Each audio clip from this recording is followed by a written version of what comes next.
Welcome back जी। Start करते हैं। इस वक्त तक हमने असेसमेंट फ्रेमवर्क जो डिस्कस किए वो लैंग्वेजेस के अलावा थे। तो अभी आते हैं असेसमेंट फ्रेमवर्क लैंग्वेज, उर्दू और इंग्लिश। जब हम असेसमेंट फ्रेमवर्क इंग्लिश की बात करते हैं तो इंग्लिश के अंदर मैंने कहा था जो हमारे एसएलओज हैं वो कम्पिटेंसी वाइज डिस्ट्रीब्यूटेड हैं। यानी वहाँ पे आपको कॉग्निटिव, इफेक्टिव, साइकोमोटर मिलेंगे। यहाँ पे एसएलओज आपको मिलेंगे जी कि ओरल कम्युनिकेशन स्किल के कितने एसएलओज हैं, इसकी कितनी परसेंटेज है, इससे रीडिंग, क्रिटिकल थिंकिंग कितनी है, वोकैबुलरी ग्रामर की कितनी है और राइटिंग की कितनी है। इसमें असेसमेंट दो तरह की है, एक है oral assessment grade EC to 3 और एक है हमारे पास रिटन एग्जाम। इस पर डिस्कस हुआ हमारा पहले भी कि हम कहीं पहली से तीसरी तक हम पढ़ाई और लिखाई का ले रहे हैं, लेकिन हम जिस तरह से ले रहे हैं इस तरह से नहीं लेना, हमने उसको थोड़ा सा मॉडिफाई करना है। और इसमें मैं आपको बताऊंगा कि हमने कैसे लेके चलना है इसको। ओरल असेसमेंट में तीन चीज़ें इंपॉर्टेंट हैं, लिसनिंग, रीडिंग एंड स्पीकिंग। ये कहीं हम असेस नहीं कर रहे होते बच्चे की। लिसनिंग यानी बच्चे की, इसके लिए एक आपको रूब्रिक मिलेगा, आपने कैसे असेस करना है वो पूरा मैकेनिज्म मिलेगा। उसमें listening comprehension, reading comprehension, fluency and accuracy.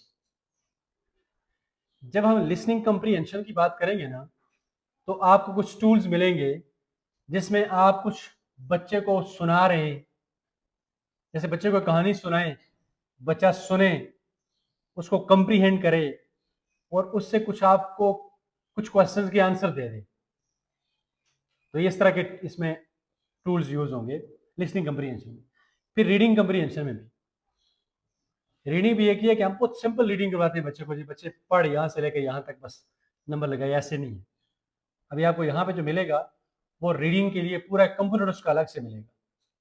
फिर फ्लुएंसी एंड एक्यूरेसी, हम फ्लुएंसी भी चेक करते हैं और एक्यूरेसी भी चेक करते हैं। और एक पोर्शन इसका ये आ जाएगा जितनी हमारा करिकुलम डिमांड कर रहा है।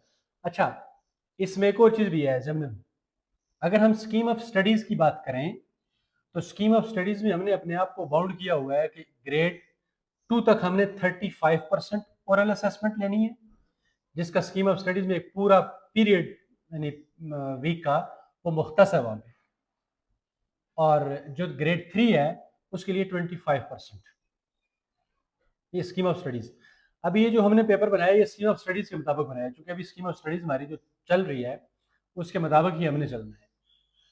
अगर हम चले जाएं इसके वेटेज पे तो वेटेज शायद 30 to 40% वेटेज जो है वो ओरल असेसमेंट का है। वो ये वाली कॉम्पिटेंसीज हैं जो रिटन एग्जाम से असेस नहीं हो सकती। तो ये हमारा फिर नेक्स्ट स्टेज होगा कि जब इसको भी हम स्कीम ऑफ स्टडीज को चेंज करते हुए स्कीम ऑफ स्टडीज में जब ये मेंशन हो जाएगा कि according to the demand of curriculum, जब इस पे आ जाएंगे तो फिर ओरल असेसमेंट जो है वो उसके और नंबर बढ़ जाएंगे, यानी 35% नहीं होंगे बल्कि उसके नंबर ज्यादा हो जाएंगे। चले भारत। अच्छा, पहले तो इस चीज को देख लें, ओरल असेसमेंट ये इंग्लिश ग्रेड 3 की डाली हुई है। इसमें दो पेपर्स हैं जी। ओरल असेसमेंट की एक तो वेटेज आगे क्लियर होगी बात ना, ग्रेड EC से 2 तक हमने 35% यानी 100 में से 35 नंबर, और जो हमारी 3 क्लास है उसमें 25%, 25 नंबर। इसमें ये होगा कि जैसे हम रिटन एग्जाम लेते हैं ना ऐसे ओरल का पूरा एक पेपर बनाएंगे हम। ओरल ओरल ही होगा। Okay okay okay. ओरल के लिए पेपर आप पूरा बनाएंगे। पेपर उसका जो होगा वो एक गाइडलाइन होगी, मैं डिस्कस करता हूँ आगे, थोड़ा सा आप वेट करें। उसमें ये होगा कि एक ये हर बच्चे के लिए अलग से, ये तो 20 नंबर है, ये 20 मिनट है ना, ये हर बच्चे के 20 मिनट है, जरूरी नहीं है 20 मिनट ही हो। कोई बच्चे शायद 10 मिनट में कर लें, कुछ बच्चे शायद 8 मिनट में, 15 मिनट में कर लें। थोड़ा सबर, थोड़ा सबर करें, थोड़ा सा। अच्छा, दो आपको इसके पोर्शन मिलेंगे पेपर के, एक होगा SRB, ऐसे इसका नाम रखा है, स्टूडेंट रिस्पांस बुक, दूसरी होगी स्टूडेंट वर्क बुक, एक होगा फॉर एग्जामिनर, एक होगा फॉर स्टूडेंट। फॉर एग्जामिनर का मतलब हरगिज ये नहीं है कि कहीं एग्जामिनर का इम्तहान होना है उससे लेना है, नहीं, ये एक गाइडलाइन है उसके लिए, ये एक डॉक्यूमेंट है जो उसको बताएगा कि आपने ये इम्तहान कैसे लेना है। अच्छा, इस पेपर में कुछ पोर्शन होगा बच्चे की लिसनिंग से रिलेटेड। जब बच्चे की लिसनिंग से रिलेटेड होगा तो टीचर्स वाला जो बुक होगी ना, जो एग्जामिनर वाली, उस पे वो टास्क मौजूद होगा, लेकिन स्टूडेंट के पास जो वर्कबुक जाएगी उस पे वो टास्क मौजूद, क्योंकि बच्चे के सुनने से उसका ताल्लुक है। जैसे पहला टास्क है लिसनिंग एंड रिस्पॉन्डिंग स्किल, हमने बच्चे की ये चेक करनी है कि बच्चे की लिसनिंग एंड रिस्पॉन्डिंग स्किल क्या है। तो डिफरेंट टास्क, जब आप इसका फ्रेमवर्क देखेंगे तो फ्रेमवर्क में डिफरेंट टूल्स हैं। यहां पे हमने एक टूल उठा के डाला है इसमें, क्या कि ग्रेड एप्रोप्रिएट, एक पैराग्राफ है छोटा सा मुतलका ग्रेड का, ग्रेड 1 का है तो पैराग्राफ बहुत सिंपल होगा, ग्रेड 2 का थोड़ा सा और ऊपर होगा, ग्रेड 3 का है और ये और इसका लेवल हाई हो जाएगा। और ये पैराग्राफ कहीं किसी बुक से नहीं है, ये आप ग्रेड एप्रोप्रिएट पैराग्राफ जहां से मर्जी उठा लें, लेकिन इतना मुश्किल भी ना हो कि उस ग्रेड से अबव हो। ग्रेड एप्रोप्रिएट बुक से भी हो सकता है, लेकिन कोशिश ये करें कि उससे मिलता जुलता कुछ इन सिंपल सेंटेंसेस है ना। इसमें ये होगा कि एग्जामिनर के लिए नोट लिख दिया कि ये जो पैसेज है छोटा सा, इसको पहले बच्चे को बात आपने समझानी है कि जी मैं कुछ, जैसे मैं एग्जामिनर हूं, मैं उसको ये कहूंगा कि मैंने एक पैराग्राफ पढ़ना है, बच्चे आपने सुनना है। जब पैराग्राफ कंप्लीट हो जाएगा उसके बाद मैंने कुछ क्वेश्चन पूछने हैं, आपने उसका आंसर देना है। अब क्या हो रहा है यहाँ पे बच्चे की लिसनिंग कॉम्प्रिहेंशन चेक हो रही है। बच्चे के पास नहीं है, बच्चा नहीं पढ़ सकता, उसके सामने नहीं है ये, आपका जो एग्जामिनर का जो पेपर है ना, एग्जामिनर की बुक, उसके ऊपर ये लिखा हुआ है। एग्जामिनर वहां से देख के पढ़ेगा और इसके लिए एक वर्ड यूज करते हैं वर्बैटम, लफ्ज बलफ्ज। आपने लफ्ज बलफ्ज पढ़ना है ताकि बच्चे को जो इंस्ट्रक्शंस आप दे रहे हैं वो इंस्ट्रक्शंस क्लियर हो। बच्चे को पहले बताएंगे कि जी मैं ये पैराग्राफ पढ़ने वाला हूँ, पढ़ने वाली हूँ, आपने गौर से सुनना है, फिर मैंने कुछ क्वेश्चन पूछने हैं, आपने उसका आंसर देना है। अच्छा, पहला है ये पैराग्राफ छोटा सा, इसके साथ ये क्वेश्चंस और क्वेश्चंस के आंसर भी साथ दिए हुए हैं। ये फॉर टीचर है ना, ये एक आपके लिए एक की है। जैसे पैराग्राफ पढ़ा, बच्चे से आपने पहला क्वेश्चन पूछा what is the name of cat, बच्चे ने पैराग्राफ सुना हुआ है, बच्चे ने पैराग्राफ सुना हुआ है ना, उसको पता है कि the name of cat is Mimi. अगर वो आपको आंसर ठीक दे देता है इस की के मुताबिक, ये एक्सपेक्टेड आंसर है, हम ये एक्सपेक्ट कर रहे हैं कि बच्चा ये आंसर देगा। अगर ये आंसर देता है आप उसको ट्रू मार्क करें, अगर नहीं देता उसको फॉल्स मार्क करें। जी हाँ, पेपर पूरा प्रिंट होगा हर बच्चे के लिए। फॉर टीचर आप एक ही कर लें, ठीक है, बच्चे का अलग, लेकिन इस पे भी आपने रिस्पांस करना है और इस पे भी आपने नंबर टोटल करने हैं। सो ये प्रिंटिंग कास्ट और बढ़ेगी। आप ये करेंगे कि ये पेपर हर बच्चे के साथ प्रिंट करवाएंगे। ना ना, आप बोले आप भी करना जी, आप पेपर बनाना है पूरा।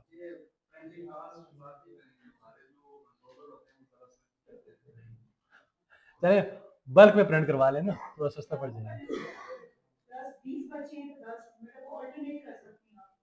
नहीं, लेकिन ये इसमें चूंकि यहाँ पे आपने टिक भी करना है ना, बच्चे का नाम वगैरह भी होगा, रोल नंबर होगा, आपने टिक करना है, चूंकि चूंकि इसको आपने क्वांटिफाई करना है, इसको आपने क्वांटिफाई करना है, क्वांटिफाई, इसलिए हर बच्चे का रिकॉर्ड भी आप रखेंगे। ठीक है, तो ये आ गया एक्सपेक्टेड की आपके लिए आंसर, आपके लिए की, और अगर बच्चा ठीक आंसर देता है तो ठीक, नहीं तो गलत मार्क कर लें उसको, आगे चले। ठीक है जी, पहले हमें खुद प्रैक्टिस करनी पड़ेगी, फिर प्रैक्टिस करवानी पड़ेगी। हमने अपनी अपनी हमारी जो टीचिंग है ना, हमने उसका स्टाइल थोड़ा सा चेंज करना है, कर रहे होते हैं हम ये काम, अब थोड़ा सा ये है कि स्ट्रक्चर वे से करेंगे, बस इतनी सी बात है। 5 क्वेश्चन है, इस टास्क के 5 नंबर थे। जब यही पेपर आप बनाएंगे ना 2 क्लास के लिए तो उसके बढ़ जाएंगे नंबर 35, तो हर टास्क के आप कितने नंबर रख लेंगे, 7 नंबर। क्वेश्चन ऐड कर लें, नहीं तो 7 नंबर आप इस क्वेश्चन में एडजस्ट कर लें, 1 पॉइंट समथिंग जितने नंबर आते हैं, ये तो क्वेश्चन 7 करने 5 की बजाय। ठीक है जी, पहला टास्क ठीक हो गया, ये लिसनिंग से रिलेटेड था। ये बच्चे वाला जब आप पेपर देखेंगे उस पर ये टास्क नहीं होगा। दूसरा टास्क भी लिसनिंग से है, क्योंकि लिसनिंग की जो हमारी वेटेज है ना वो ज्यादा है। दूसरा है फोनिक अवेयरनेस। इसमें क्या होगा, बच्चे को साउंड्स के अकॉर्डिंग कुछ चीजें पूछेंगे हम। ये वाला टास्क भी बच्चे के पेपर पे मिस होगा, क्योंकि ये लिसनिंग से रिलेटेड है। ठीक है जी। अच्छा, मसलन नंबर आप एडजस्ट कर लेंगे, इसके 5 नंबर कैसे बनते हैं, यानी एक इधर इधर और इधर, ये पूरे क्वेश्चन का एक ही नंबर है, टोटल 5 नंबर है। नंबर आपको एडजस्ट करने पड़ेंगे, इस टास्क के 5 नंबर है। और वर्ड आपने पढ़ने हैं, जैसे मैंने पढ़ा स्टॉप, बच्चा उसकी फर्स्ट इनिशियल साउंड बताएगा। इसकी के मुताबिक साउंड अगर बच्चा ठीक बता रहा है, आप अपने रिमार्क्स में उसको टिक कर लें, नहीं बता रहा तो क्रॉस कर लें। इसमें चूंकि बच्चे छोटे होते हैं, थोड़ा सा ये होता है कि हमें कभी कभी गुस्सा आ जाता है, हम कहते हैं यार तू ठीक नहीं पढ़ रहा, ये गलत कर रहे हो।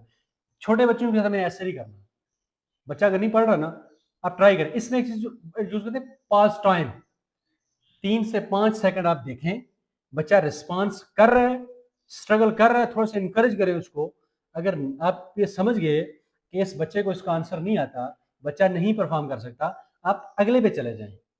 बच्चे को इनकरेज करें, अगले पे चले जाएं, यानी आपने बच्चे को वहां पे स्नप नहीं करना। तो यहाँ पे ऐसा होता है कि जब आप बच्चों को करवा रहे होते हैं, जो आपने देखने में आया, तो जान से नहीं आ रहा होता तो एक की टीचर लगाती है तो पढ़ दी, ये क्यों तुमने गलत कर दिया, जबकि स्नबिंग नहीं दी चाहिए ना। ऐसा ही है इसमें, क्योंकि छोटे बच्चे हैं ना। तो इसमें टाइम भी बहुत लगेगा।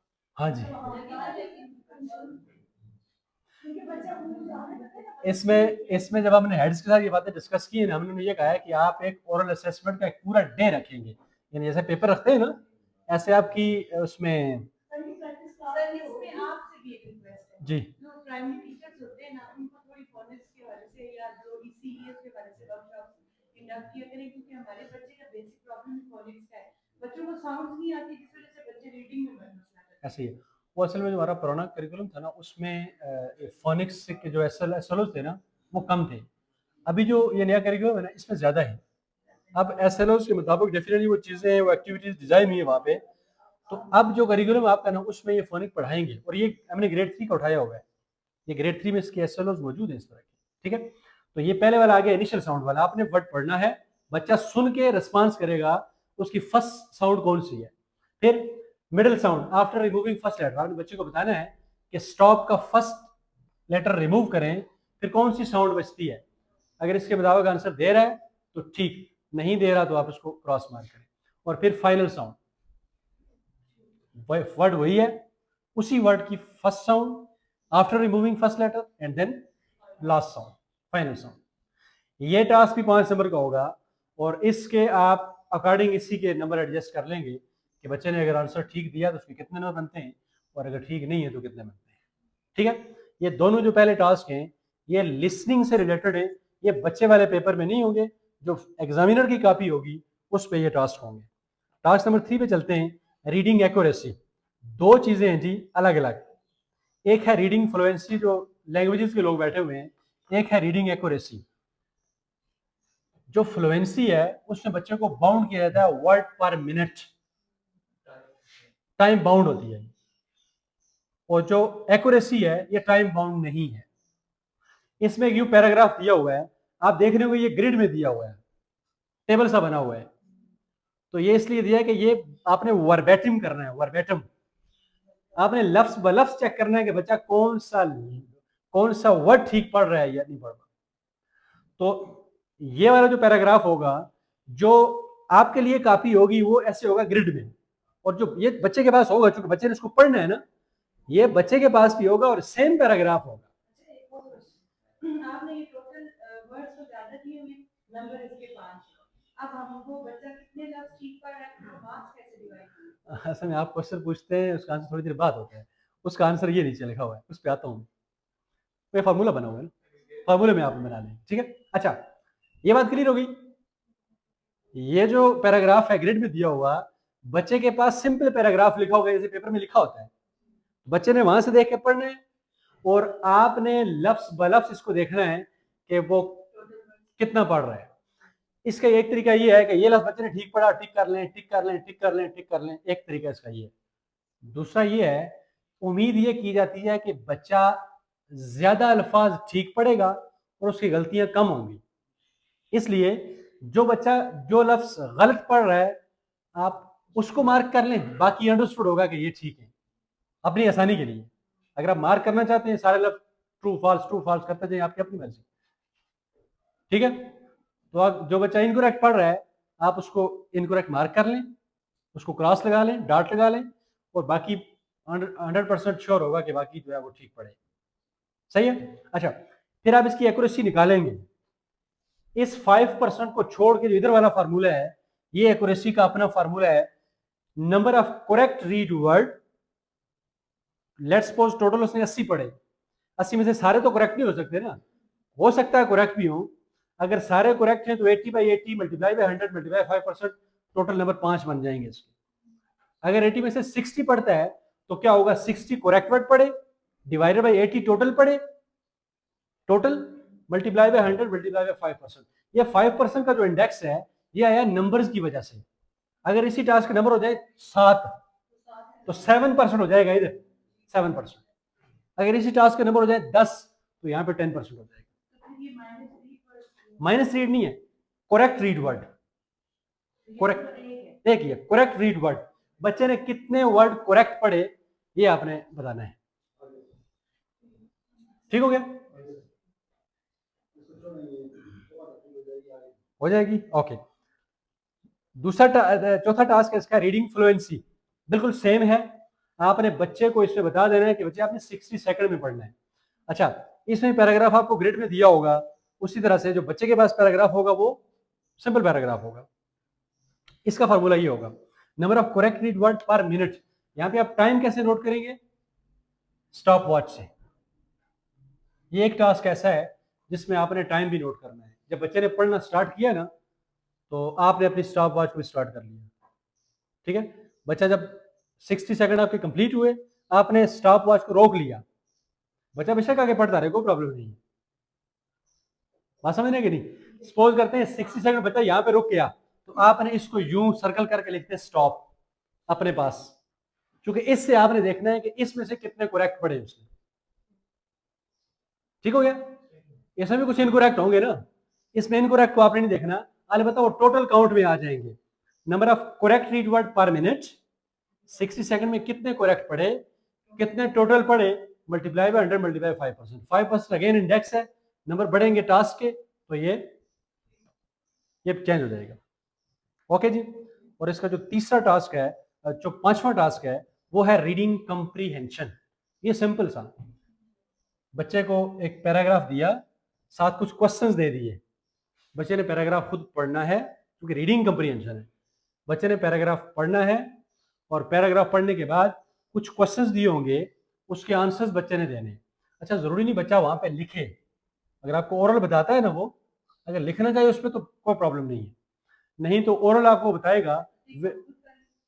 हाँ ठीक कर लेंगे, वो देखिए ना, वो तो बच्चे के पास पेपर है, आपके पास ये पेपर सामने है, बच्चा आपको बता रहा है इस क्वेश्चन, ये क्वेश्चन आपके पास भी सेम है उसके पास भी सेम है, तो बच्चे ने उसका आंसर अगर ठीक वहां से ढूंढ लिया, वो आपको कह देता है कि टू दी पार्क, आप उसको ट्रू मार्क कर लेंगे। कंपोनेंट्स ये पांच होंगे जो आपने बताए, बेसिक कंपोनेंट यही है। तो अगर इसे हट के कोई और क्वेश्चन हम जाना है, मसलन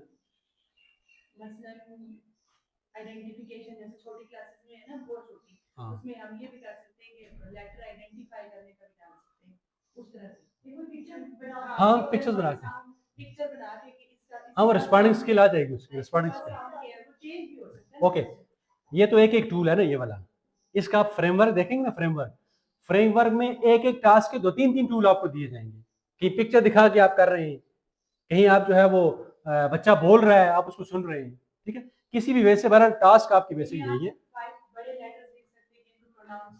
हाँ ठीक है, छोटी लेवल पे ऐसे ही होगा, ऐसे होगा। फेमिलियर वर्ड्स हो सकते हैं, नॉन फेमिलियर वर्ड्स हो सकते हैं, ठीक है, सिंपल नहीं हो सकते हैं वर्ड्स, वो डिपेंड करेगा कि वो आपकी ग्रेड कौन सा है। ये तो 3 क्लास का है ना, तो आप एप्रोप्रिएट टूल उठाएंगे फ्रेमवर्क से और उसको उठा के आप पेपर बना लेंगे। ये था किसके लिए, टीचर के लिए। इसमें ओरल शीट भी इसकी बनी हुई है, तो ऊपर जो है ना टॉस, उसके कितने कितने नंबर उसने लिए। एक अजान सुन लेते हैं।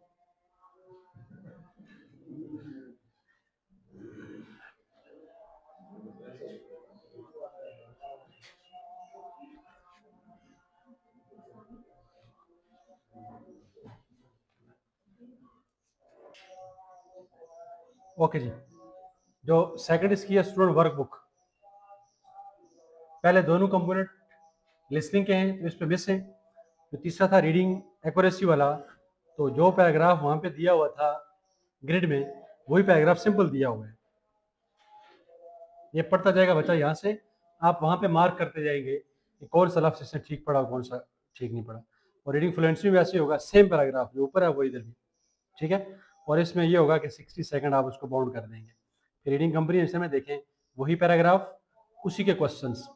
यहाँ पे अगर बच्चा आपको ओरल आंसर रिस्पॉन्स देता है, आप उधर मार्क कर लें, चूंकि ओरल असेसमेंट है ये। तो अगर लिखना चाहता है यहाँ पे तो बेशक वो लिख भी ले, तो कोई ऐसा इशू नहीं, ठीक है जी।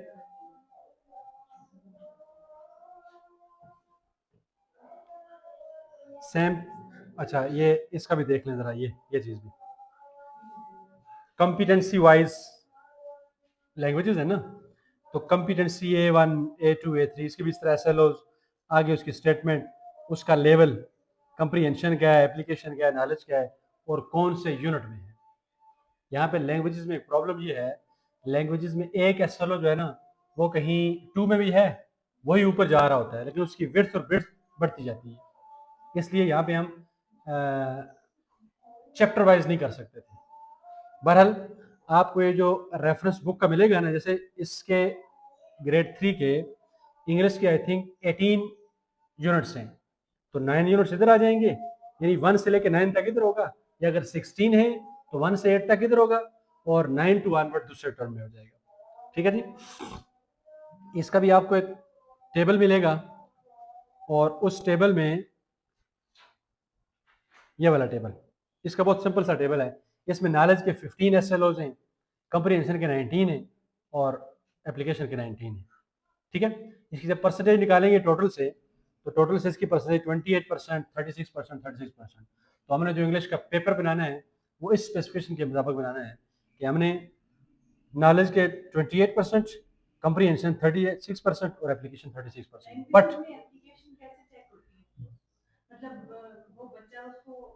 जैसे ये ऊपर एक SLO लिखा हुआ है, ये देखें, fill in the word to change or complete a given story, यानी हाँ ऐसे हो सकता है। मैक्सिमम चीजें जो है ना वो एप्लीकेशन की हैं, ठीक है। लेकिन ये वाला आप स्पेसिफिकेशन टेबल कहाँ पे अप्लाई करेंगे, ये परसेंटेज, ये रिमेनिंग मार्क्स पे होगी ना। अगर 35% आपके निकल गए ओरल असेसमेंट में, तो बाकी 75% जो बचेगा उस पर ही अप्लाई करेंगे। यानी इसकी ये 28% ऑफ 75, 36% ऑफ 75, ठीक है। ओके जी, इसका टर्म 2 का भी सेम फॉर्मेट पे ऐसे ही है।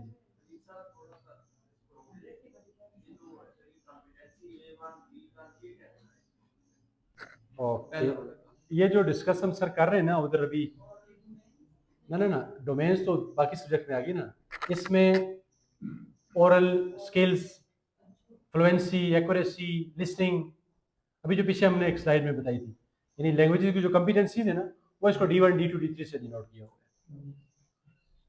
ये करिकुलम में भी बिल्कुल ऐसे ही है, जैसे यहाँ पे स्लाइड में आपको दिखाया, यही कॉम्पिटेंसीज करिकुलम में।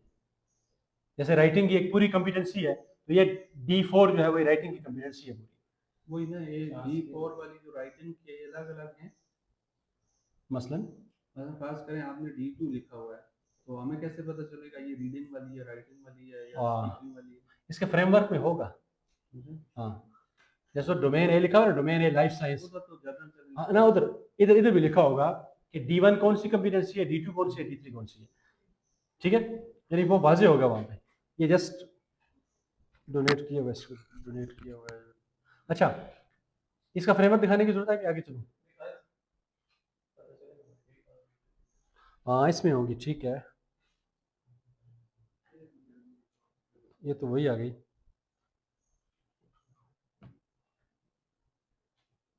ओके, मैं इसका फ्रेमवर्क उठा लेता हूँ कहीं से।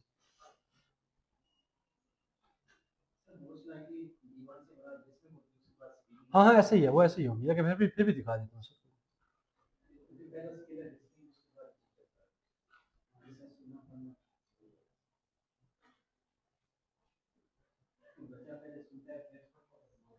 ये 3 का दिया हुआ है कहीं मैंने,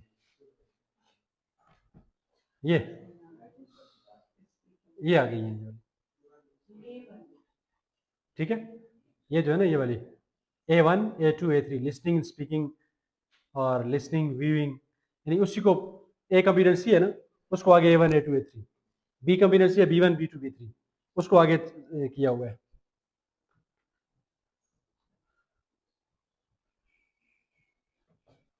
ये सारे कॉम्पिटेंसी ए के हैं, ठीक है। ओरल कम्युनिकेशन स्किल ये कॉम्पिटेंसी, ये भी ये है रीडिंग, ठीक है, यानी उसी का पार्ट होगा ये। और इसके 4 लेवल्स हैं आगे। पहली जो कॉम्पिटेंसी है उसके 4 लेवल्स हैं, ऐसे जो दूसरी कॉम्पिटेंसी है उसके भी ऐसे ही होंगे, थर्ड के भी ऐसे ही होंगे।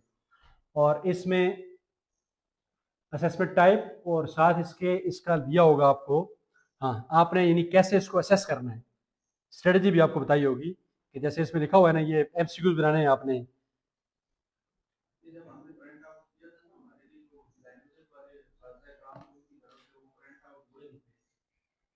उन्होंने हमें कहा कि ये जो सिलेबस हम क्लासेस में हमने लगाया था, फर्स्ट टर्म के इतने चैप्टर्स हैं, बाकी वो सब सब्जेक्ट्स पे हो गए थे लैंग्वेजेस का, फिर ये कैसे डिवीजन हुई है, ये जरा इनको समझाए ना कि फर्स्ट टर्म में कितना जाएगा सिलेबस, सेकंड में कितना।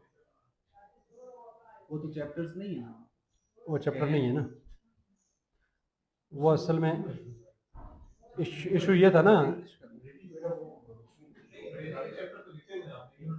मैं बताता हूँ ना, लिखे हुए हैं वो।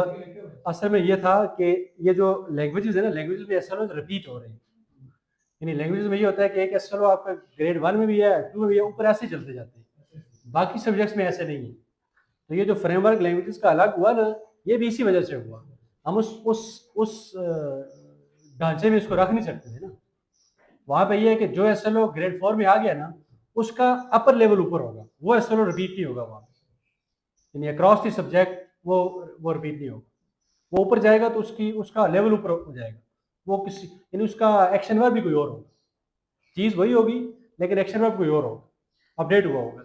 यहाँ पे इशू ये है कि ये जैसे मतलब रीडिंग का कोई एस है रीडिंग का, तो वो 1 में भी ऐसे ही जा रहा है, 2 में भी ऐसे ही जा रहा है, एस की यानी स्टेटमेंट भी चेंज नहीं हो रही।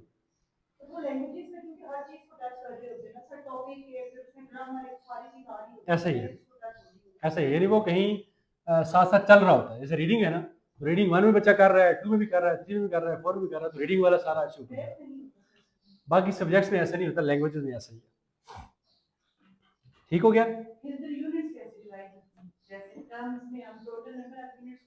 हाँ यूनिट में हो गए ना, ये देखें ना आपने, जो आपके पास जो बुक है ना, लेट्स सपोज 3 की है, तो यूनिट मैक्सिमम कौन सा लिखा हुआ है?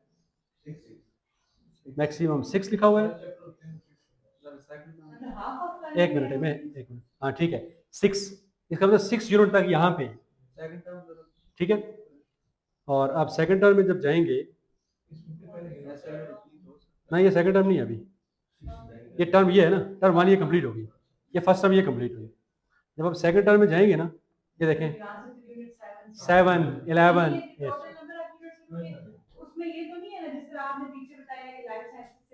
हाँ ना ना ना, वो तो यहाँ से पता चल जाएगा ना। अब देखें ना, जब आप सिंपल बुक को लें, देखिए बुक को डिवाइड करने के डिफरेंट मेथड है। एक ये है कि आप बुक लें, उसके पेजेस को ऑफ कर लें, आप फर्स्ट टर्म में, आप सेकंड टर्म में। जब आपने वहाँ पे बैरियर लगा दिया ना कि ये वाले मैंने इधर पढ़ाने हैं टर्म 1 में, ये वाले इधर पढ़ाने हैं, अब ये वाले जो टर्म 1 में पढ़ाने हैं इसमें कितने परसेंट नॉलेज है, कितने परसेंट जो है वो कंप्रीहेंशन है, कितने परसेंट एप्लीकेशन है, ये तो आपको ये बता देगा। आपने जो पेपर सेट करना है वो उसी हिसाब से सेट करना है, फिर आपने यूनिट 6 से ऊपर नहीं जाना। जब आप सेकंड टर्म में आएंगे तो सेकंड टर्म में 6 से फिर नीचे नहीं जाना, आपने 6 से ऊपर वाला यूनिट हो नहीं करना बेटा जी। साइंस में भी ऐसा ही, ये सारा ऐसा ही जी। और फिर ये टर्म 1 टर्म 2 में कुछ और डिस्कशन भी आती है कभी कभी सामने, ये जो हमें उसी पे आ रहा हूँ। 50% वाले पे हाँ। कि बहुत से लोगों ने ये कहा जी कि 50% का मतलब ये है कि हम 50 नंबर का पेपर इधर से बना लें, 50% से बना लें। ये भी किसी हद तक ठीक है। नहीं तो आप ये करें कि पूरा पेपर सेट करें टर्म 1 का, 100 नंबर का, अगर 100 नंबर का ही according to scheme of studies, ठीक है। और अगर 100 नंबर का दूसरे टर्म का है तो दूसरे टर्म का 100 नंबर का बनाएं, उसका वेटेज निकाल लें 50%, यही करते हैं, वेटेज निकाल, वेटेज निकालें फिर वेटेज निकाल के 2 में 400 प्लस करेंगे जी, लास्ट पे जाके 200 मार्क्स में से ना 100 ही होगा ना फिर।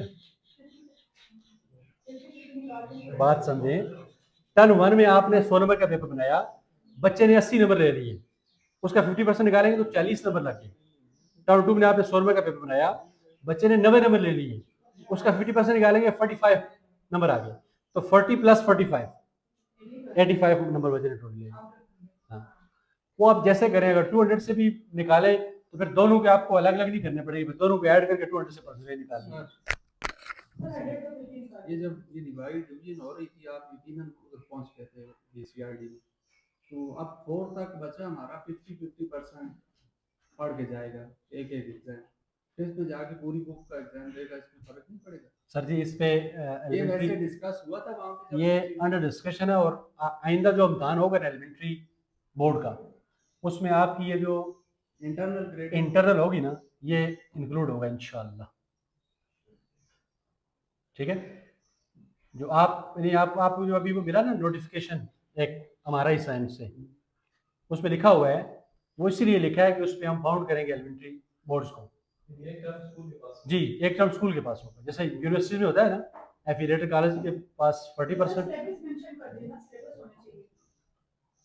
हाँ, इस पे भी अगर वो सिलेबस मेंशन हो गया तो फर्स्ट टर्म, फिर जैसे आपका ये डिस्ट्रीब्यूट हुआ ना सिलेबस ये वाला बाकी क्लासेस का, तो 5th 8th का भी हो जाएगा, तो फर्स्ट टर्म वाला इम्तहान भी आप लेंगे, वो जब सेकंड टर्म का आएगा उसमें फिर ये फर्स्ट टर्म वाला शामिल नहीं होगा, और जो आपने रिजल्ट बनाया होगा ना वही आप रिजल्ट उसके फॉर्म पे लिखेंगे, और वही रिजल्ट उसके लास्ट एग्जाम में जो है वो रिफ्लेक्ट हो जाएगा। ग्रेडिंग होती है, इधर ग्रेडिंग की बात नहीं की हमने, इधर हमने ये कहा है कि फर्स्ट टर्म तो स्कूल ही ले रहा है, बाकायदा वो रिजल्ट बनता है, वो प्रैक्टिस होती है पूरी, लिहाजा फर्स्ट टर्म स्कूल ही रखे पास, और सेकंड टर्म वाला उनका मकसद दाल लेना है ना, ये तो आप समझते हैं। वो हम डिवाइड कर लेंगे सर, वो हमारा काम है।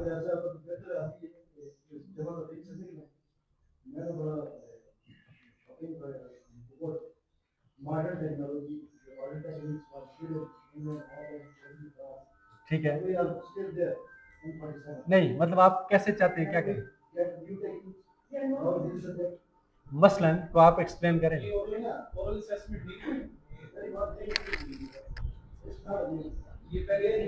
इधर आपका असर, आपका तजर्बा है ना,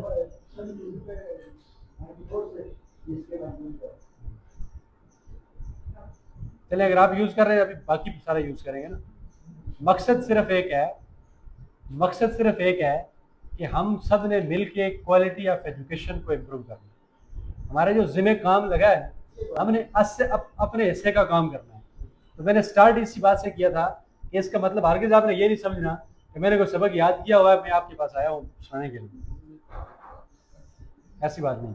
ये कुछ आइडियाज़ बहुत सारे आपकी तरफ से आगे, कुछ हमने छोटा सा काम किया हुआ है, ये यानी है ना, हम इस डिपार्टमेंट को क्या दे रहे हैं और डिपार्टमेंट हमें क्या दे रहा है, ये हमारे लिए सोचने का मकाम। अगर हम सिर्फ इस चीज़ पे बैठ जाए ना कि जी हमारे पास रिसोर्सेज नहीं है, बस हमारा रिस्क लगा हुआ है, तो ऐसा निज़ाम चलता रहेगा।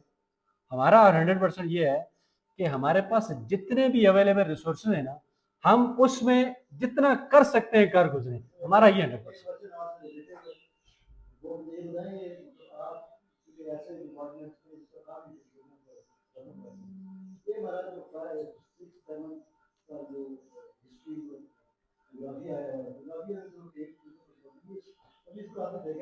सर मैंने देखा है, बल्कि इससे बहुत डिस्कशन हुई है।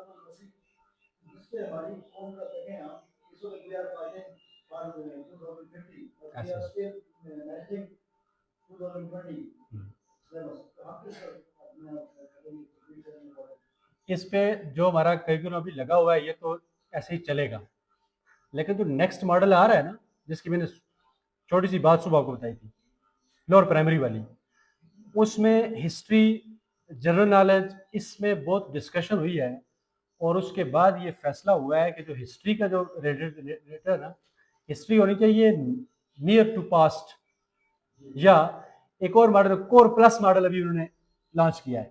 इसमें आपको वो दूसरे अगर आपको दूसरा मॉडल है इलेक्शन का सिलेक्ट जिसको O लेवल A लेवल कहते हैं, उन बच्चों का अगर अंडरस्टैंडिंग लेवल आप देखें किसी ने उसको टीचर को टीच किया हो, वो ये हिस्ट्री और ये चीज़ें वो 4 5 वहाँ से ग्रेड से पढ़ाते हैं, हम तो 6 की बात करते हैं ना, उनकी ग्रिप उसके ऊपर बहुत अच्छी होती है। जाहिर है वो सारे कारनामे जिनको आप ये हम पढ़ते हैं साइंसदान सारे आगे जर्नल जर्नल पढ़ रहे होते हैं, वो उनका सिलेबस इस तरह से उन्होंने रखा हुआ है कि वो उनके बारे में शुरू से पढ़ के आते हैं। हिस्ट्री इन चीज़ों को साइड बाई साइड लेके चलती है सबको, नहीं ऐसे ही है, लेकिन हम लेकिन उनको वो कैसे रिलेट करते हैं फिर ये हाँ, टीचर पर होता है। उसमें ये है ना सर कि जो कोर प्लस मॉडल है ना, 60 to 70% ऐसी चीजें होंगी जो जो सेंट्रलाइज होंगी सारी, और ऊपर जो 30% बचता है ना, वो आज़ाद कश्मीर वालों के पास इख्तियार है कि वो अपनी चीज़ें डाल दें। तो हम कश्मीरियात डाल देंगे, कश्मीर की हिस्ट्री डाल देंगे, जनरल नॉलेज इस तरह की चीज़ें डाल देंगे। तो ये चीज़ें आहिस्ता आहिस्ता इंप्रूव हो रही हैं। ये चीज़ें जो आप डिस्कस कर रहे हैं सर, ये होती हैं डिस्कस कि जी उस हिस्ट्री की हमें क्या ज़रूरत है, या तो हो भी तो नियर टू पास्ट हो ना, कहीं हम उधर से ना स्टार्ट करें।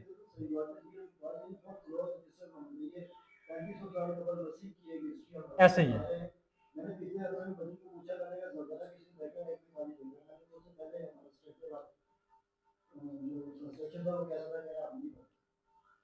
कल्चर भी नहीं छोड़ना चाहिए। स्टडी अपने क्लास 9 में हम लोग जब कराची में हम लोग नहीं पढ़ते थे, सिंधी की हमारी बुक होती थी, मीन्स की कल्चर भी हम लोग पढ़ते थे। सिंध की बात करें कराची में सिंधी की बुक होती थी, हम लोग वो पढ़ते थे। अभी ये जो कोर, हाँ नहीं कोर प्लस में है ना, हमारे पास ऑप्शन है ना। पेपर जाके आगे पीएससी में होता है कश्मीरी आता है, पीछे से कुछ नहीं। बस इसके बाद देखें तो इंसान होता है, वो इंसान होता है, इंसान का जो बेसिक सोर्स होता है वो होता है आत्मनिर्भर।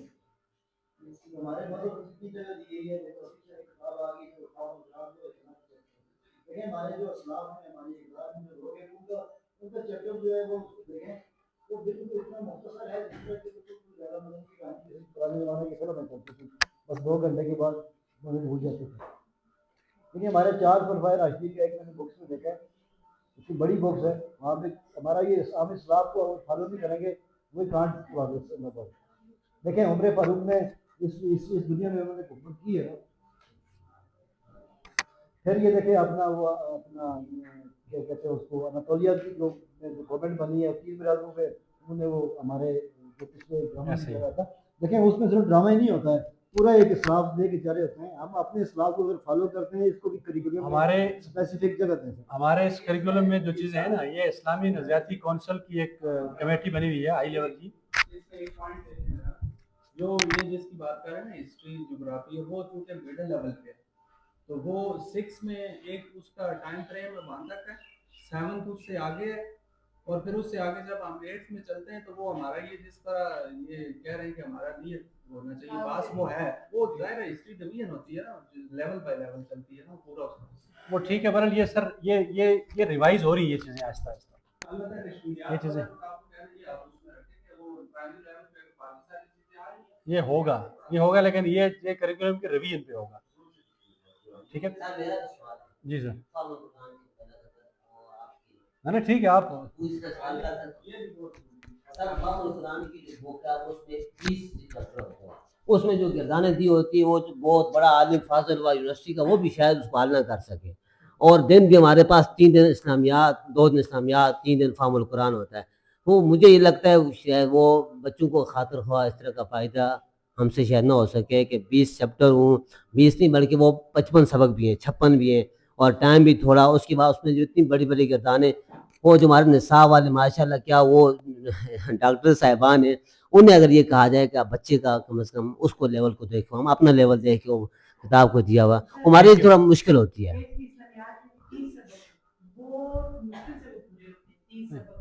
असल मसला ये है ना, 32 सबक 32 3 लाख 32 32 है ना, शुरू से सीरत तैयबा आती है, फिर वाक़यात वो पूरे उस टाइम शुरू से सामने रहती है।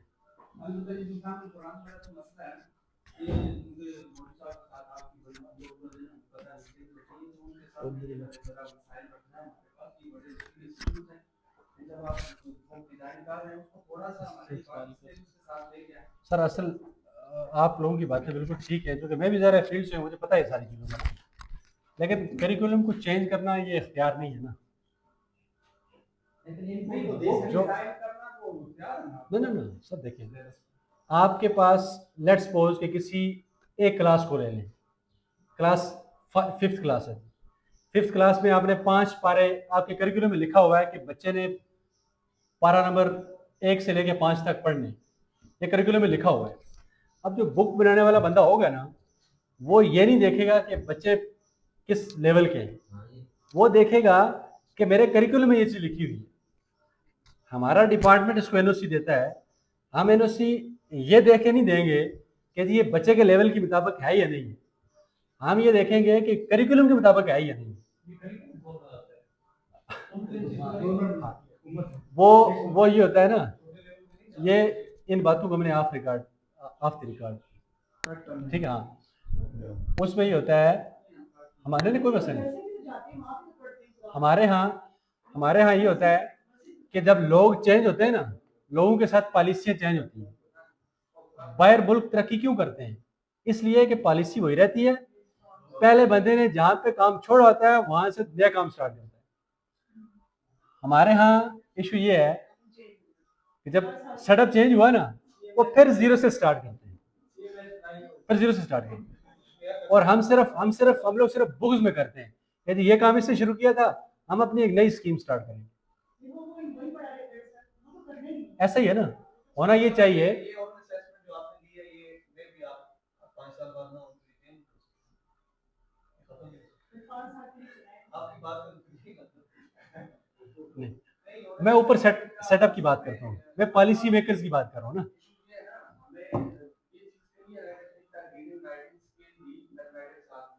किसी के ऊपर ही फोकस किया जाता है। अब हम जो आपके साथ इतना सा डिस्कस कर रहे थे, हमारे पास एक कोई इस तरह का डाटा नहीं था, ये उन्होंने देख लिया तो मैंने हम फॉलो करेंगे, बाकी को आप हमें इनको भी कहे कि आप ये करेंगे। जब तक ये वाला करिकुलम है ना, ये चीजें ऐसे साथ चलती रहेंगी। अगर जब करिकुलम अपडेट हो जाता है तो शायद उसमें वो ये करें कि ओरल असेसमेंट को निकाल दें, सारा रिटर्न पे ले आए, तो फिर तो हमारा कोई इख्तियार नहीं है। इसलिए जब तक ये करिकुलम है तब तक ये चीजें ऐसी चलती रहेंगी।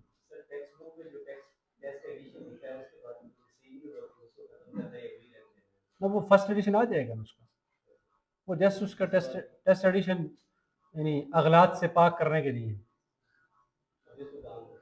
हाँ, उस पे जो कहीं रिव्यू वगैरह जाएगा, किसी का कुछ होगा तो वो उसको इनकॉर्पोरेट करके तो उसको वो आप हाईलाइट करें ना कहीं, फिर रेफरेंस कि मुझे व्हाट्सअप कर दें, मैं आगे आपको बता दूंगा। वो तो ढूंढते हैं ना, ये असल में काम टेक्स्ट बुक बोर्ड का है, लेकिन आप हमें भेजें कोई मसला नहीं, हम भी ज़रा तो बैठे हुए हैं, हम भी करेंगे इंशाल्लाह। ओके जी। हाँ, आंसर में मिस्टेक्स होती हैं वैसे, बाकी कहीं कंसेप्ट में मिस्टेक है, कहीं किसी ने कुछ ज़्यादा लिखा हुआ कम लिखा हुआ तो अलग बात है, लेकिन कंसेप्चुअल मिस्टेक अगर है ना, उसको जो है वो इनकॉर्पोरेट किया जा सकता है। हम उर्दू पे चलते हैं, बिल्कुल सेम फॉर्मेट पे, बस जस्ट आप लोग गाड़ी वाले तो नहीं है कहीं? अभी तो 35 मिनट हुए हैं, 2 बजे तक टाइम है ना हमारा, 1:50, चले ठीक है इंशाल्लाह 15 मिनट में। अच्छा, उर्दू में भी सेम फॉर्मेट होगा, जैसे इंग्लिश का था ना, ऐसे उर्दू का भी, उर्दू की महारतें, ये सुनना पढ़ना बोलना। अब देखना, यहाँ तक हम कुछ नहीं कर रहे होते, ये जो है ना सुनना पढ़ना बोलना, इसको हम असेस नहीं कर रहे होते प्रॉपर तरीके से। इसकी असेसमेंट के लिए आपको जुबानी इम्तिहान और बिल्कुल उसी तरह से सेम फॉर्मेट पे रूब्रिक और बाकी सारी चीजें, जैसे इंग्लिश है ना ऐसे ही उर्दू। अच्छा, इसकी एक चीज देख लें,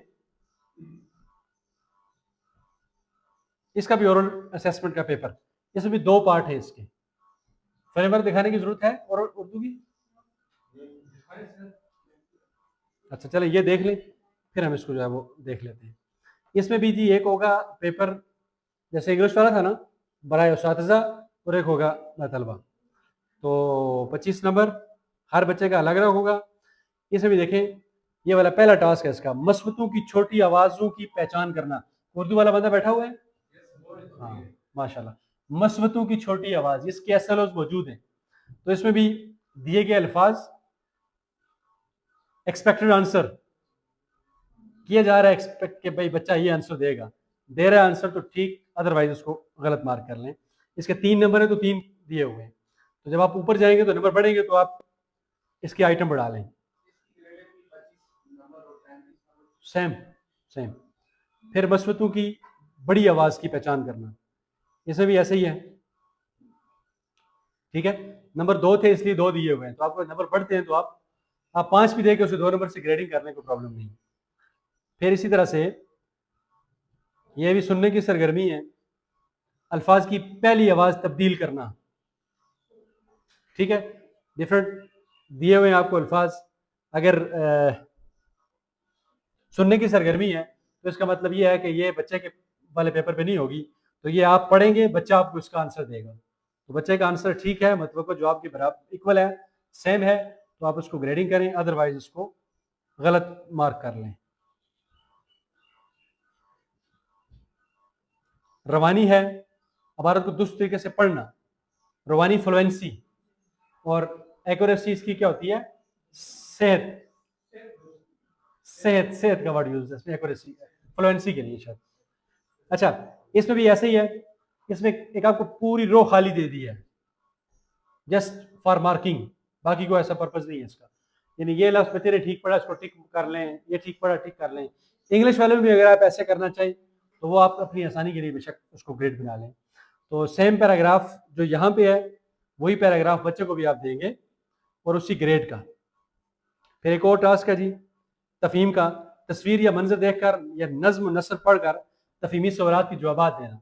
यानी कहीं आप तस्वीर दिखा के उसको कुछ पूछ लें या कहीं नज्म नसर पढ़ के। ठीक है, तो एक उससे टूल उठा लिया कि एक बच्चा अपने गाँव के करीब, एक नाले के करीब बैठा हुआ था, एक पैराग्राफ छोटा सा।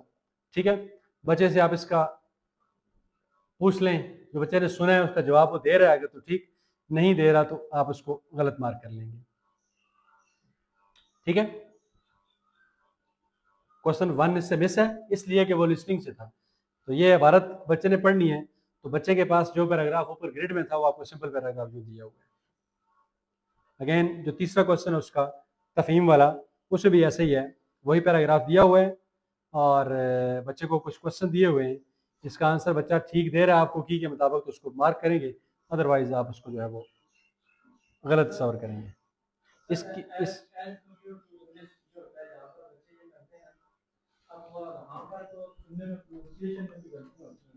यहाँ पर अनाउंस ठीक कर देते हैं, लेकिन यहाँ पर इमला में जो वो बहुत सारी मिस्टेक्स कर जाते हैं।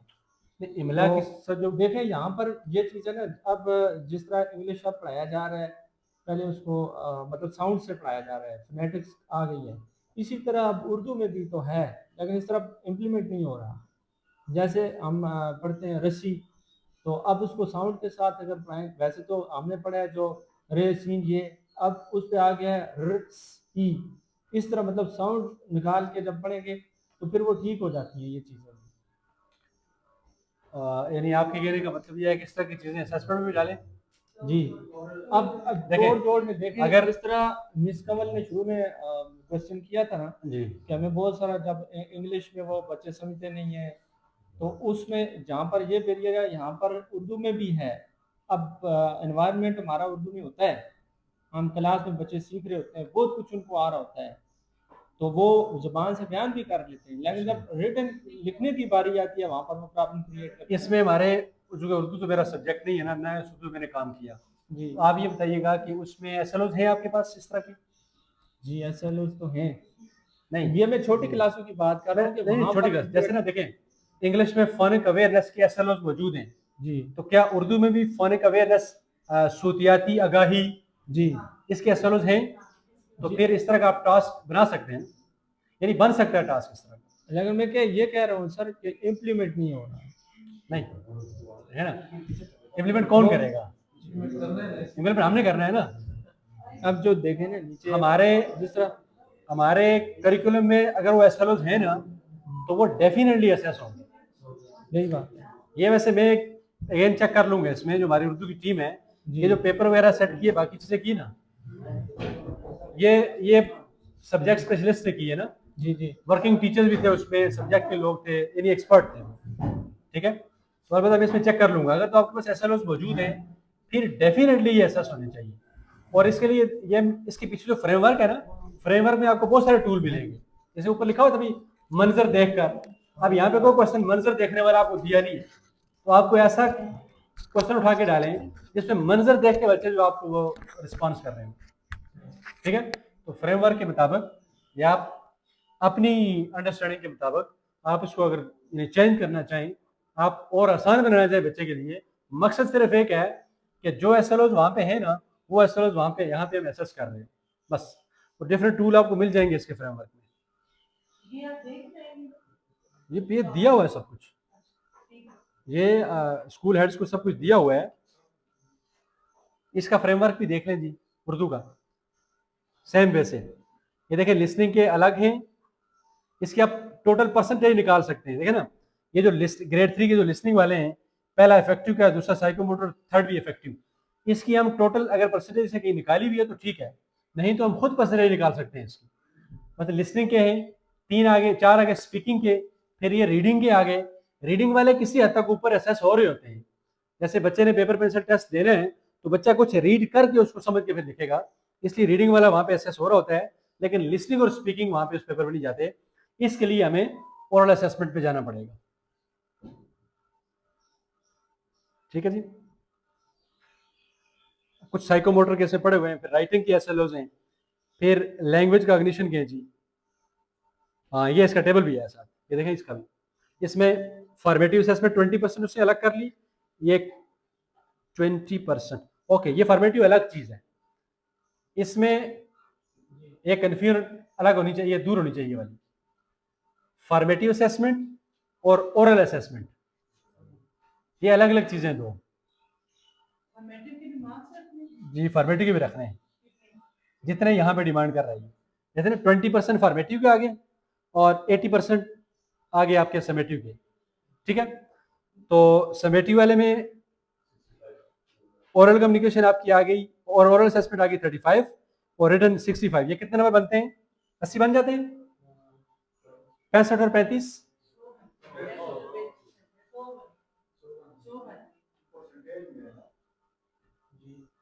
तो फिर फॉर्मेटिव असेसमेंट के मार्क्स आने के वो भी लेंगे। अच्छा सर, एक चीज और है। एक मिनट सर, सर मैं आपका क्वेश्चन लेता हूँ।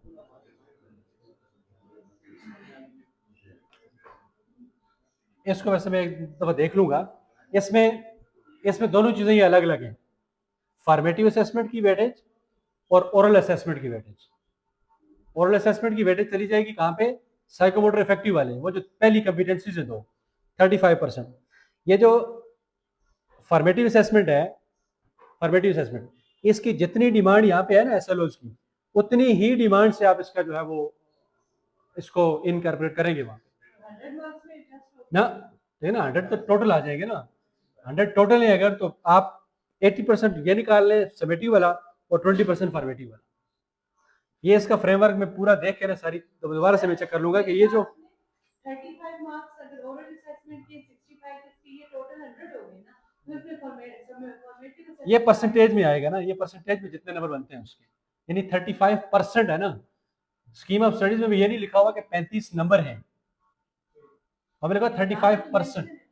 चले यहाँ पे अगर मेंशन है तो इसको वैसे मैं उर्दू वाली टीम से दोबारा देख लूंगा, ये मेरे पास फर्स्ट टाइम आया है सामने मेरे, क्योंकि देखिए ना वो इसको मैं देखूंगा। जिस तरह साइंस में हम उसको प्रोजेक्ट वर्क पे कर देंगे 10 नंबर, लैंग्वेजेस में तो उसमें तो फॉर्मेटिव का नहीं देगा, लेकिन उर्दू में है।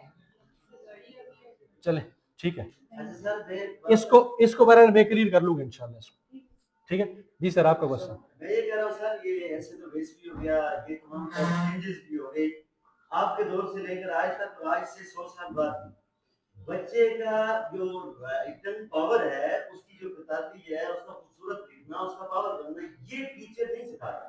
ये बच्चे को अल्लाह ने इजाजत सलाहियत खुद दे रखी है। क्लास 1 से लेकर 4 तक आप अपने निसाब में ये चीज शामिल रखें कि जो भी टीचर उर्दू से रिलेटेड इसका या तो उर्दू हो, मतलब वो अपना हिस्सा डाले, बच्चा इस काबिल हो कि हमारा बच्चा 9th 10th में जाकर वो कोई चीज अंग्रेजी की या उर्दू की लिखने के काबिल नहीं है। और जब टीचर ये कहा जाए वो कहता है कि मेरे पास तो सिर्फ उर्दू का क्रेडिट है, मैं उसका देखता हूँ। लेकिन आपने ये देखा होगा जो अच्छा लिखता है वो 10 बार मैट्रिक में फेल हो चुका है, वो अच्छा ही लिखता है। जो नहीं लिख सकता वो पीएचडी कर चुका है, लिखने की काबिल। ये राइटिंग स्किल जो है ये लेवल 3 तक आप इसको डाल दिए अपने हिसाब से। सर ये इनसे रिलेटेड सवाल ये वाला ना इस सवाल से रिलेटेड है।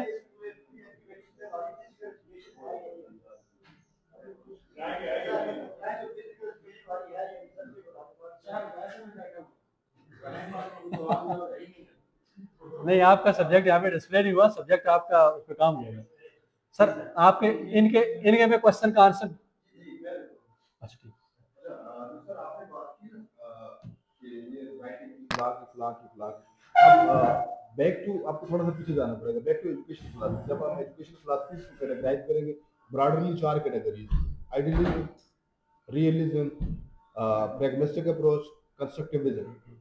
ठीक है, ये 4 अप्रोच और हर अप्रोच के अपने अपने ऑब्जेक्टिव हैं और हर उसके अप्रोच के अंदर टीचर का रोल डिफाइन किया हुआ है। ये जो बात आप कह रहे हैं तो ये सारी उन अप्रोचेस को आप थोड़ा सा देख लें। ये 4 approaches: realism, idealism, realism, pragmatism और कंस्ट्रक्टिविज्म। ठीक है, इन अप्रोचेस में आप उसकी ऑब्जेक्टिव भी देख लें, टीचर रोल भी देख लें और वो स्ट्रेटजी भी देख लें। तो ये चीज़ें, ये जो आपके क्वेश्चन हैं, बिल्कुल आंसर मिल जाएंगे।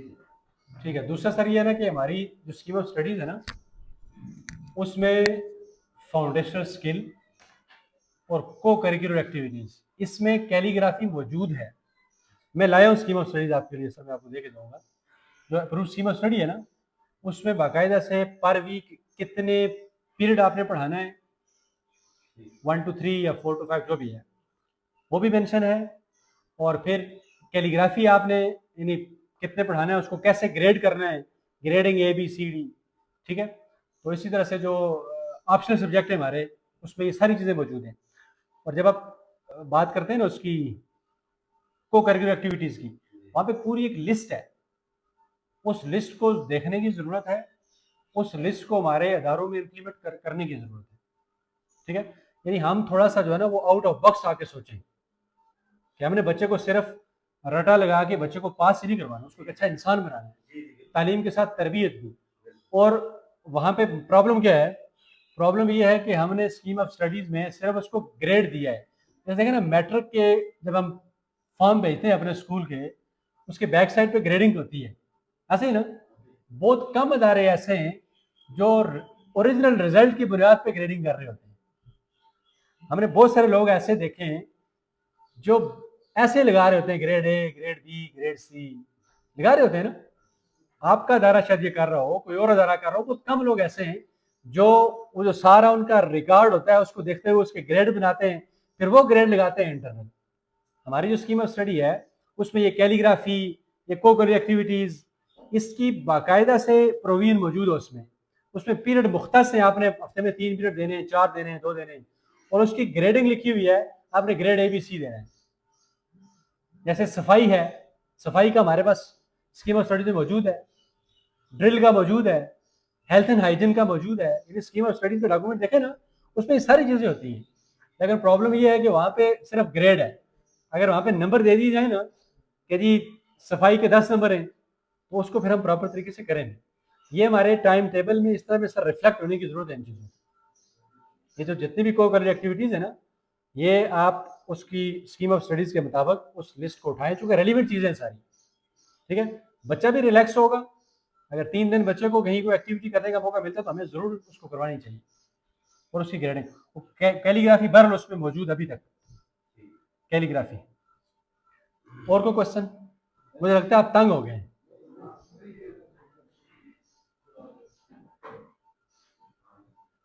ओके जी, थैंक यू। चलें, अच्छा हो गया। ये थे जनाब फरीद अब्बासी साहब, जिन्होंने अपने 2 सेशन में बहुत ही मालूमाती, बहुत ही अच्छी मालूमात हम तक पहुंचाई। यकीनन ये सेशन जहां मेरे लिए फ्रूटफुल साबित हुआ, वहीं आप लोगों के लिए भी फ्रूटफुल साबित हुआ है। और आपकी जो क्वेश्चनिंग आंसरिंग थी, इससे लगता है कि बहुत सी चीज़ें आपने सीखी भी होंगी। मैं बिला ताख़ीर मुख्तसर वक्त के लिए हमारे जो दूसरे गेस्ट सीनियर सदर महल्लम जनाब अली साहब से गुजारिश करूँगा कि वो स्टेज पे आएँ और मुख्तसरन अपने ख्यालात का इज़हार फरमाएँ। बिस्मिल्लाहिर्रहमानिर्रहीम, अस्सलाम वालेकुम। सबसे पहले तो शुक्रिया वहीद साहब आपका, आपने एक प्रोडक्टिव सेशन अरेंज किया। फिर शुक्रिया फरीद साहब आपका कि आपने टाइम और अपॉर्चुनिटी प्रोवाइड की कि इस सेशन में बैठ के कुछ सीखने को मिला। तो उसके बाद ये जो वर्क आप लोगों ने किया हुआ है जिसको आप डिस्प्ले कर रहे हैं, तो ये इस पे क्रेडिट देना आपको बनता है।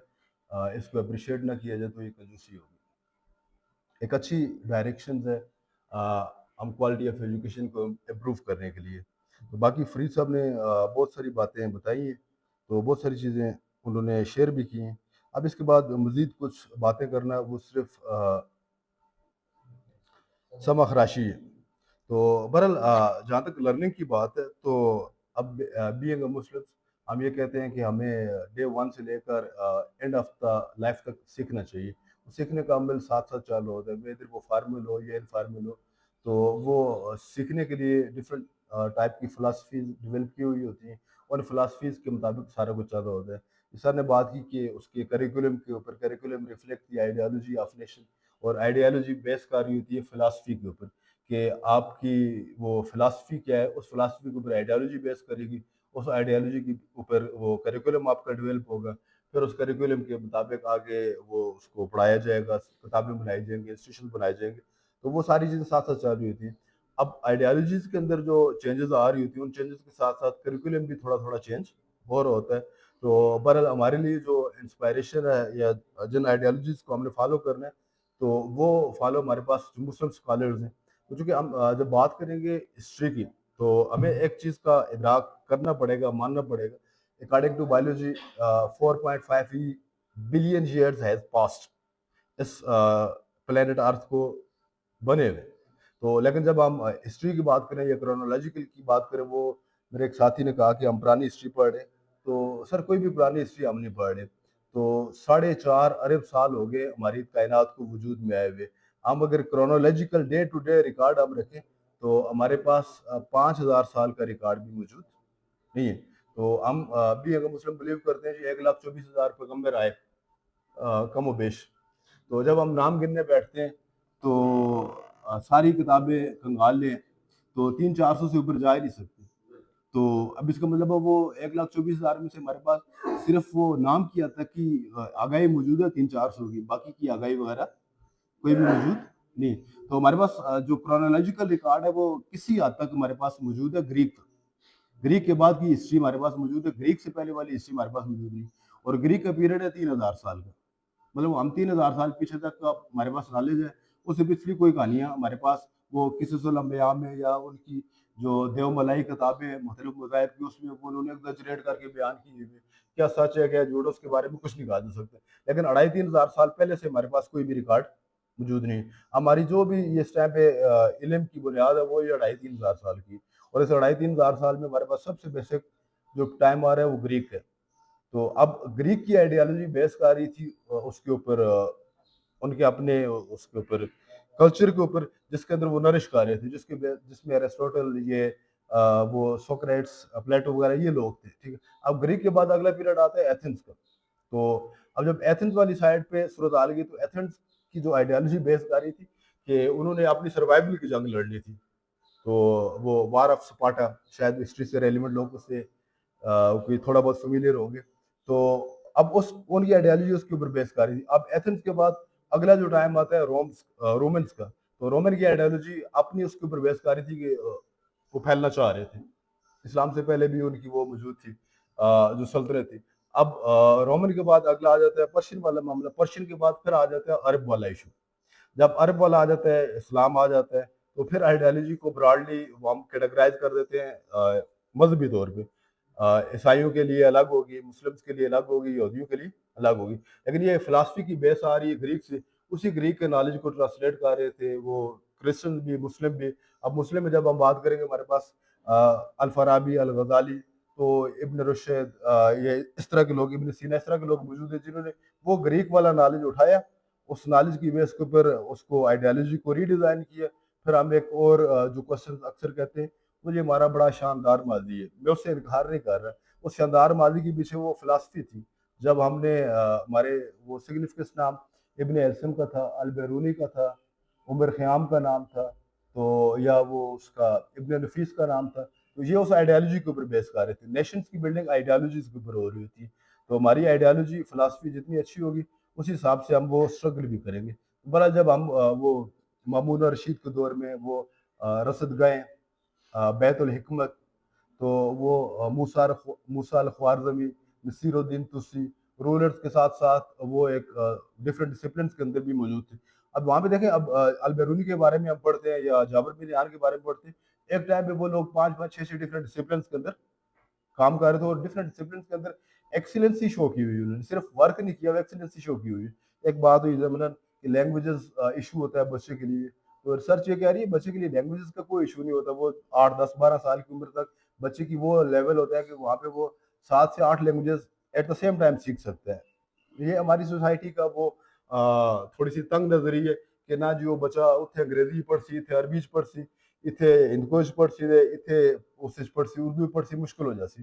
तो उसके अंदर ये कैपेबिलिटी अडेप्टेबिलिटी मौजूद है, रिसर्च कह रही है, मैं नहीं कह रहा। तो वो 11 ईयर तक 7 different languages at the same time पे सीख सकता है, ठीक है। और लैंग्वेज सीखने की ability with the passage of time कम हो जाती है। मैं और आप अब जबान सीखना चाहेंगे, हमारे लिए बहुत मुश्किल होगा। तो मेरे और आपके नस्बत 10 साल का बच्चा वो जर्मनी या स्पेनिश सीखना चाहेगा, हो सकता है वो 6 महीनों में सीख ले और मैं और आप 6 साल लगा दें। एडेप्टेबिलिटी कम हो जाती है। इसलिए ये वाला इतना बड़ा इशू नहीं है। इस इशू को हमने उसके साथ मैनेज करके लेके चलना है। तो वो कहते हैं पता नहीं बंदा रोना चाहोगे तो कानी खींचो आंसू आ जाने। तो हम रोना नहीं चाह रहे होते, तो हम उस कानी आंख से वो आंसू निकालना नहीं चाह रहे होते। उसके लिए हमें थोड़ा सा अपने आप को सेंसिटाइज करने की भी ज़रूरत है, झंझोड़ने की भी ज़रूरत है, ताकि हम कुछ ना कुछ बेहतर सोच सकें, कुछ ना कुछ बेहतर सोच सकें। तो अब हमारे पास हिस्ट्री हमारे पास हमेशा से एक अच्छा सब्जेक्ट रहा है। अच्छा सब्जेक्ट इसलिए रहा है कि हम माजी से सीखते हैं, माजी से सीखते हैं। वहाँ पे अब जो टूल्स अप्लाई किए गए हैं, जो इंस्ट्रूमेंट अप्लाई किए गए हैं, जो टेक्निक अप्लाई की गई हैं, जो स्ट्रेटजीज अप्लाई की गई हैं, हमारे पास उनका वो सारा मौजूद होता है कि इस टूल का फ़ायदा क्या हुआ, इसके एडवांटेजेस क्या है, डिसएडवांटेज क्या है, इसकी लिमिटेशंस क्या है, तो इसके आउटकम्स क्या थी। अब उस टूल को हम दोबारा मॉडिफाई करके अगले टाइम के लिए कर सकते हैं। तो वरना तो अगर हम उसको हिस्ट्री को बिल्कुल सेट असाइड कर दें तो हमें तो हर बार पे तजर्बा करना पड़ेगा। उस तजर्बे के ऊपर टाइम भी लगेगा, उसके रिजल्ट्स का भी हमें आइडिया नहीं होगा। तो पिछले माजी से हम सीख के आगे चल रहे होते हैं। और through out the world history सारे लेवल्स के ऊपर पढ़ाई जा रही है। क्या क्या पढ़ाया जा रहा है वो एक अलग बहस है। तो जैसे वो ये जो ट्राई एथेंस की बात कर रहा था, ट्राई वो पता नहीं वो उसका जो ऑक्सफोर्ड का सिलेबस है, 4th या 5th क्लास की लेवल में वो वार ऑफ ट्राई लिखी हुई है, उसके बारे में लिखा। तो अचानक एक दिन स्क्रॉल करते हुए मेरी नज़र पड़ी, इंग्लिश मूवी एक थी ट्राई, वो मूवी मैंने सारी देखी। तो उसके बाद वो रीडर पढ़ा, उस रीडर के अंदर वो सारी कहानी लिखी हुई थी। तो अब ये 6ठी या 7वीं का बच्चा, ठीक है, अब हमारे उसके बीए के बच्चे को पूछ लें आप, या बीएस के बच्चे को पूछ लें कि वो ट्राई क्या है, हेलेन ऑफ ट्राई, वो जो वार लड़ी गई थी वो एक लड़की के लिए जिसको हेलेन नाम था, हेलेन ऑफ ट्राई उसको नाम दिया जाता है, तो फेमिलियर नहीं होंगे। अब जबकि वो ऑक्सफोर्ड वाले बच्चे उससे किसी हद तक वो फेमिलियर होंगे। हम तो अभी पिट रहे हैं कि हम वो उसको क्यों पढ़ रहे हैं, मुगल्स को क्यों पढ़ रहे हैं, फलां को क्यों पढ़ रहे हैं, फलां को क्यों पढ़ रहे हैं, जबकि ऑक्सफोर्ड जो अपना करिकुलम डिजाइन कर रहा है, मैंने कहा वो ग्रीक से शुरू कर रहे हैं। कितना कितना कंटेंट डालते हैं वो एक अलग बहस है। तो लेकिन हमारे पास क्रोनोलॉजिकल कार्ड ग्रीक से आते आते वो आगे आस्ते आस्ते चलते जाते हैं।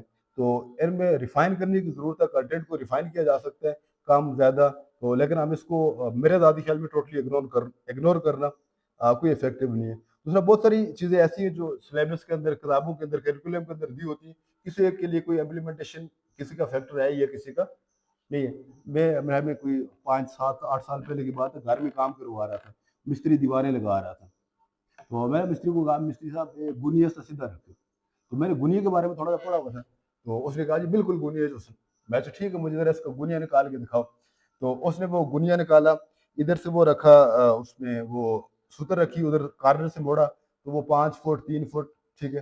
तो वो उसने 5 फुट 3 फुट वाला कहा, तो वो सारा उसने कहा जी, अब वो तीला एक राखी या मेघ राखी, वो उसको आगे पीछे करता रहा, तो आगे पीछे करके उसने कहा जी इतने लेवल बिल्कुल बराबर है। तो मैं अपनी बात कर रहा हूँ, तो मैंने कहा अच्छा ठीक है, लेवल बराबर हो गए। फिर कुछ अरसे के बाद, कुछ टाइम के बाद मुझे मैंने उस पे सोचा, मैं यार ये इसे लेवल कैसे बराबर हुआ? तो अचानक स्ट्राइक किया या किसी ने बताया, अब मैं ये कहूँ कि नहीं मैं बहुत इंटेलेक्चुअल हूँ, तो मेरे ज़हन में वो ख्याल आ गया, पता नहीं किधर से आया, तो वो राइट एंगल ट्रायंगल, हाइपोटेन्यूज वाला, पाइथागोरस थ्योरम, तो वो आ गया। तो जब उसके ऊपर कैलकुलेशन की, वो जो मिस्त्री ने वो 3 फुट 5 फुट वाली बताई हुई थी, वो कहानी वहाँ पे फिट बैठ गई। अब वो मिस्त्री जो प्रैक्टिकली तो पाइथागोरस थ्योरम को अप्लाई कर रहा है, लेकिन उसको पता नहीं पाइथागोरस थ्योरम है क्या है। अब एक के लिए तो वो एप्लीकेशन है, दूसरे के लिए वो एप्लीकेशन नहीं है, लेकिन बुक के अंदर मौजूद है। अब इस तरह से ये जो एंगल्स बन रहे होते हैं, साइन थीटा, कास थीटा, तो वो अब डिफरेंट तरह के जो वर्क होते हैं, जिस तरह ये कंप्यूटर है या बाकी कोई और चीज़ें, कोई प्लेट्स बनानी है, कोई आपने वो ये चिप्स वगैरह बनानी है डिफरेंट डिज़ाइन के अंदर, तो अब वहाँ पे किसको कितना है काटना है, तो वो जो आपके पास ये एंगल्स हैं, वो एंगल्स आपको बता रहे होते हैं कि आपने वो उसकी परपेंडिकुलर कितना रखना है, लेंथ कितनी रखनी है, विड्थ कितनी रखनी है। वो किसी के लिए तो एप्लीकेशन है, किसी के लिए वो बिल्कुल बेकार चीज़। अब जो करिकुलम में जनरल चीज़ें होंगी कि जिससे इसको जो जो चीज़ अच्छी लगती है वो उसको पिक कर ले, अगली उसकी फील्ड में काम आएगी। अब वहाँ पे ये टोटली करिकुलम को ऐसे नहीं कर सकते कि ना रिफाइन करके सिर्फ हम वो लॉजिक डाल दें, सिर्फ मैथ डाल दें, सिर्फ इंग्लिश डाल दें। अब मुझे मैथ चाहिए, वो मुझे उसमें से मैथ वाली चीज़ें मिल जाएगी। मतलब बेसिक चीज़ें, बुनियादी चीज़ें सबके लिए होती हैं, वो थोड़ी थोड़ी करके चीज़ें सबके लिए डाली होती हैं कि वो उनमें से आगे जिस फील्ड में जो जो लोग जाते जाएंगे उनको वो लोग वो वाली चीज़ें मिलती जाएंगी। तो फिर लैंग्वेजेस के हवाले से जो काम है, तो ये जो जीसीआरटी वालों ने भी किया हुआ है, तो अच्छा किया हुआ है। तो अब इसमें थोड़ी सी ज़रूरत है हमारी फील्ड में, हमारे पास लैंग्वेजेस के लोग बहुत कम होते हैं ओवरऑल तमाम स्कूल्स के अंदर। तो थोड़ा इस पे सोचना चाहिए हमारे अरबाब इख्तियारात को कि जिस तरह हमने वो साइंस टीचर्स की पोस्टें रखी हुई हैं, तो इस तरह से हमें वो इंग्लिश और उर्दू टीचर्स की पोस्टें भी रखनी चाहिए। कारी के लिए हमने रखी हुई है, अरबी के लिए रखी हुई है, तो ताकि वो लैंग्वेज के स्पेसिफिक लोग उस लैंग्वेज को सिखा सकें। और उस लैंग्वेजेस में हम फिर बड़ा वो घटिया सलूक खा रहे होते हैं उर्दू लैंग्वेज के साथ। तो मेरे समेत कितने लोग हम ऐसे हैं जहाँ पे हमें वो लफ्ज़ सही तरह से वो अदा करना नहीं आते। फिर उर्दू के जो ग्रामर्स के अंदर जो काम हो रहा होता है, पहले तो इस तरह का फॉर्मल काम नहीं था, अब तो वो फेडरल उर्दू यूनिवर्सिटी की वजह से कुछ चीज़ें बेहतर हो रही हैं, वो एक प्रॉपर वो उसमें जा रही हैं, रूलिंग बन रही है, वो ग्रामर के जो कायदे हैं, पहले तो कहीं हमारा वो पर्शियन वो ओरिजिन था, कहीं पे अरेबिक ओरिजिन था, अब थोड़ी सी उसकी अपनी वो ग्रामर उर्दू की बनती जा रही है। लेकिन उस ग्रामर से भी बहुत कम लोग वाकिफ़ हैं, नावाकिफ़ियत है। उस वाकफ़ियत के लिए ज़रूरी है कि उस सब्जेक्ट के लोग हों, ताकि उस लैंग्वेज को वो सिखा सकें। जिस तरह ग्रामर के रूल्स हैं अंग्रेज़ी के लिए, तो अंग्रेज़ी में तो बहुत सारा लिटरेचर मौजूद है, सारे रूल्स, सारा कुछ। अभी भाई साहब ने वो जो दी प्रेजेंटेशन, इंग्लिश को इन्होंने बड़ा ज़बरदस्त तरीके से एक्सप्लेन किया। उर्दू वाले कहानी पे आके बस इन्होंने वो थोड़ी सी वो माजूरी का इजहार किया। अब उसकी बेसिक रीजन इनका फॉल्ट नहीं है, हमारे पूरे सेक्टर्स के अंदर ही ऐसी है कि लैंग्वेजेस के लोग बहुत कम है, और इंग्लिश वाले फिर थोड़े से ज्यादा हैं और उर्दू वाले फिर थोड़े से और कम है। तो आजकल ये जो सर ने एक बात की थी वो ग्रामर वाली, देखिए अब जब बच्चों को अल्फ़ाबेट सिखाते हैं, तो अब ये उर्दू वाले लोग मुझे बताएंगे वो शमसी रूफ हैं, फलकी रूफ हैं, फर्शी रूफ हैं, तो अब वो लिखने की उसके ऊपर आ जाते हैं कि यार वो लाइन से ऊपर कितना आएगा, लाइन से नीचे कितना आएगा। जब हम बच्चे को उस तरह से प्रैक्टिस करवा देंगे कि वो बे कैसे लिखना है, सीन कैसे लिखना है और मीम कैसे लिखना है, ठीक है, वो प्रैक्टिस जब बच्चे की बन जाएगी, तो फिर उसके बाद अगली वो जो चीज़ आ जाती है आदि शक्लें, बे की आदि शक्ल, मुमकिन शक्लें, वरकान साजी, वो उसमें मेरे प्रेप या कायदे की किताब में वो मौजूद है। तो मुमकिन है उसकी आधी शक्लें क्या क्या होंगी, उनकी प्रैक्टिस हो जाएगी। फिर उसके बाद उनको जोड़ना है, जब हम उनको जोड़ लेंगे, तो जब हम हरूफ को वो शमसी या फलकी जो भी है उसकी एग्जैक्ट तरतीब पे लिखेंगे, तो ऑटोमेटिकली हमारी जो हैंड राइटिंग है, खुशखती है, वो इम्प्रूव हो जाएगी। उसमें मजीद हमें काम करने की जरूरत नहीं है। अब हम में से जितने भी लोग उर्दू पढ़ा रहे हैं, तो मैं अपने स्कूल में एक मरतबा मैंने टीचर को पूछा, उसने कहा जी मैं 7 साल से उर्दू पढ़ा रहा हूँ। मैं जो ठीक है, मैंने वो कागज निकाल के दिया, मैं जी आप अलिफ बे यहाँ पे लिखते हैं, तो उसने फटाफट अलिफ बे लिखा, लिख के देखे, तो बैठ गया। तो मैं सर मुझे बताएं ये शरारती रूफ कौन सा है? मैं अपना एक्सपीरियंस शेयर कर रहा हूँ। मैं शरारती रूफ कौन से होते हैं, और मास्टर और मेरा मुंह तक एक आध मिनट के बाद मैं ठीक है सर आप जाए। अब मैं सोचा मास्टर आज तक शरारती बच्चे दिखे उससे शरारती रूफ के बारे जिन्हें कदू पढ़े 35 ईयर प्लस सर्विस। तो मैंने कहा हमारा ये थोड़ा सा वो मुतसबाना रवैया है लैंग्वेज सिखाने के लिए। हम कहते हैं अच्छा उर्दू आसान किताब कोई नहीं, कोई भी पढ़ा छोड़ सी, तो लेकिन वो लैंग्वेज है, लैंग्वेज की सीखने के लिए या सिखाने के लिए रेलिवेंट बंदे को ना ज़रूरी है। तो हमारे रेलिवेंट लोग बहुत कम है। जो एम ए उर्दू वाले ये भी हैं तो वो मेरी तरह के सरगोदा यूनिवर्सिटी से एम उर्दू पास किया हुआ है, जेके से पास किया हुआ प्राइवेट में। अब वहाँ पे वो अल्फाज किए जाएगी, ग्रामर सही थी नहीं थी, मैंने पेपर दिया सरगोदा से, मैंने एम उर्दू कर लिया, तो क्या सही था क्या गलत था कोई पता नहीं, बस बाई चांस मैंने 33 नंबर ले लिए, मेरा 40% नंबर आ गए तो मैं पास हो गया, तो मैंने कह दिया जी मैं एम ए उर्दू। तो ये वाला बड़ा वो थोड़ा सा अलमिया है, इस अलमिया को भी हमें कोशिश करने एड्रेस करने की। तो फिर लर्निंग के लिए आज के दौर में तो बहुत आसान चीज़ें आ गई हैं, तो एआई के दौर में आपको ना किसी टीचर की ज़रूरत है ना किसी किताब की ज़रूरत है, तो ये जो गैजेट आपके पास मौजूद है, इस गैजेट को पॉजिटिव पर्पस के लिए आप इस्तेमाल करने की कोशिश करें, तो वो आपको बड़ी ब्रीफली वो चीज़ें सिखा भी देगा, गाइड भी कर देगा, और उसकी इम्प्लीमेंटेशन के वो लेवल्स भी बता देगा। तो अब हर चीज़ का, जैसे वो सर कह रहे थे कि मोबाइल को उन्होंने बंद किया और फलां व्हाट्सएप पर जो भी नाम्स हैं इंस्टीट्यूशन के, उन नाम्स को ओबे किया जाए, तो लेकिन वो जो गैजेट है उस गैजेट से कोई पॉजिटिव काम भी लिया जा सकता है, तो सिर्फ और सिर्फ हमारी अप्रोच के ऊपर है। आग या जलाने का काम करती है, खाना पकाएं या घर जला दें, तो हम आग को बुरा या भला नहीं कह सकते, ये टेक्नोलॉजी या गैजेट है, आप इससे हम में और आप इससे कोई लर्निंग का काम करेंगे तो अच्छी बात है, नहीं कर सकते तो ये हमारा अपना फॉल्ट है। मेरे छोटे बच्चे हैं तो बड़े ठीके क्वेश्चन पूछते रहते हैं, तो कहीं कहीं भी मैं उन्हें आंसर देता हूँ, कहीं भी गुस्सा आ जाता है। तो 1-2 साल पहले वो मैं कुछ फेमिलियर था इन ऐप से, तो मैंने वो 1-2 एआई ऐप्स डाउनलोड की मोबाइल के अंदर, तो मैंने उनको प्रैक्टिस किया। उसके बाद आज मेरे बच्चे जब भी मेरे से कोई सवाल पूछते हैं, बिल्कुल परेशानी नहीं, वो उसको जेमिनी का वो वॉइस ओवर ऑन करके दे दिया, वो तेरे पूछ जो जो पूछना चाहते हैं, तो वो पूछते रहते हैं, वो जेमिनी बताता रहता है उनको, तो मेरी टेंशन भी खत्म होगी, तो उनकी अंडरस्टैंडिंग भी डेवलप होगी। अब एक दिन मेरा बच्चा 2 क्लास में, उसने एक साइंस का ग्लोबल वार्मिंग मुझे कहता है पापा ये ग्लोबल वार्मिंग क्यों होती है। अब 2 क्लास का बच्चा, तो मैं बड़ा वो हैरान हुआ कि यार मैं अब उन अल्फाज को कैसे समराइज करके इस बच्चे को सिखा सकूं कि यार ग्लोबल वार्मिंग क्या है। वो केमिस्ट्री की वो सारी कहानियां, कार्बन डाइऑक्साइड की, सल्फर वाली, वो सारी कहानी शानी तो मुझे पता है, लेकिन अब वो 9वीं 10वीं के बच्चे के लिए तो वो कहानियां फ्रूटफुल हो सकती है, 2 क्लास के बच्चे के लिए वो क्या हो। तो 4-5 मिनट गुजर गया, मेरे पास 2 ऑप्शन थे, या तो बच्चे को मैं स्नब कर देता, पुत्र बड़ा हो तो पढ़ लेसी, तो दूसरा उसको मैं आंसर करता।